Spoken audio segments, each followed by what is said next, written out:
So in this video, we're going to go and talk about cubics once again, and we're going to see how to solve them just directly from the general cubic in this form that you see on the screen. And how we're going to do this is directly transform our cubic into a quadratic, where you can then solve for the solutions. And once we get the solutions, we can plug it into a formula that will give us the solutions for our cubic.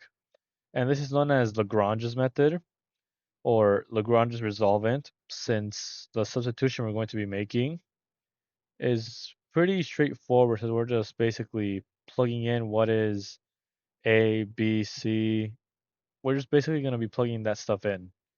And here is our quadratic that we're going to use, which is going to be z squared plus a, or 2a cubed minus 9ab plus 27c z plus a squared minus 3b all cubed is equal to 0. And we're going to look at an example where we're going to use Lagrange's method and see how we get the solutions. And we're going to go ahead and look at the cubic x cubed plus 2x squared plus 3x minus 6. I was about to say equal to 6, but minus 6 is the same thing, is equal to 0. So we have A, B, and C. Now we'll just directly plug that in so we get our quadratic, which is z is equal to, or no, not yet, z squared plus 2 times 8, 16, 9 times 6 minus 54, and 27 times 6 is negative 162.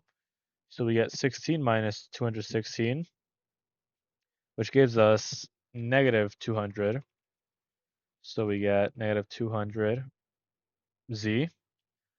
And then we have 4 minus 9 equals negative 5, and it's cubed, so it's minus 125 is equal to 0. So since we have what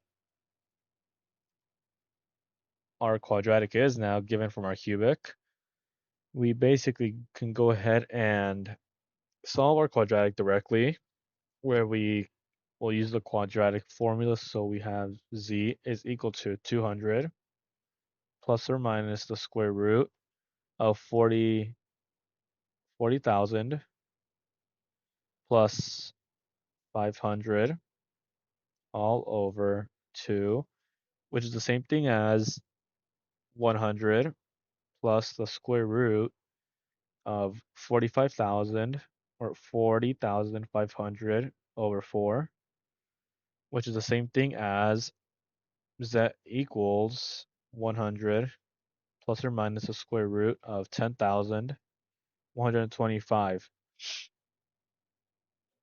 So with that, we have what our two solutions are. We can plug it in for x, and we basically get that x is equal to negative 2.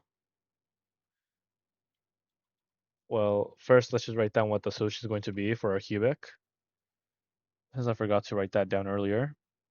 Negative a plus the cube root of z sub of 1 plus the cube root of z sub of 2 all over 3.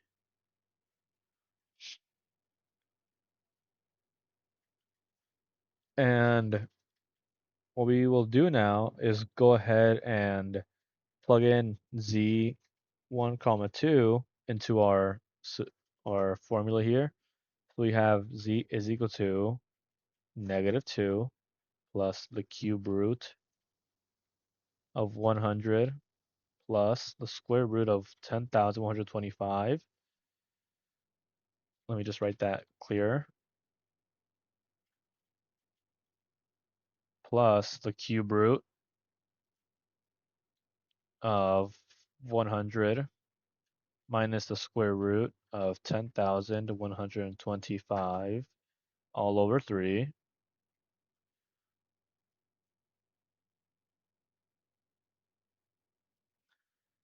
And seeing what the, the square root is and calculating inside the square root, we will get that it is equal to, so we have x is equal to -2 plus 34.2705. That is just the first digit we're going to be using since we want to calculate what's inside the cube root. Or actually, no, it's not 34. I was looking at the wrong number, but it is going to be plus 5.8541. And then the other cube root will be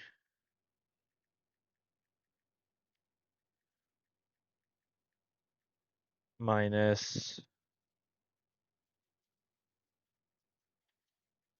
0.5, or no, 8541 over 3, which will then give us -2 plus 5 over 3, which thus gives us 3 over 3, which equals 1.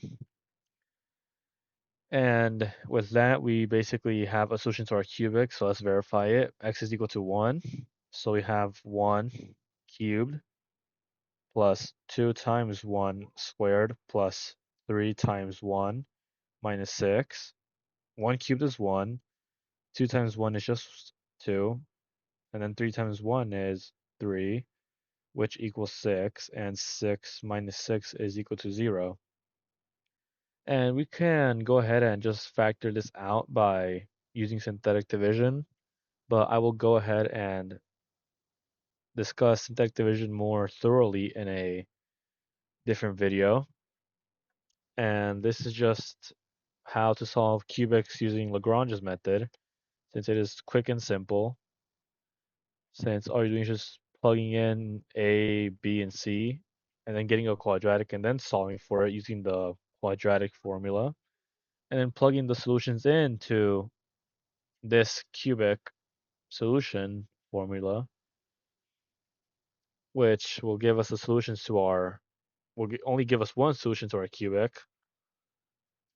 And once we get that solution, we can go ahead and factor out what our answer is going to be, and then factor it out from the general cubic, and then solve for the other two solutions, where you can go ahead and get them by solving the other quadratic, since you're just factoring it out and taking out a factor, which will leave you with a quadratic. So thank you for watching and have a good day.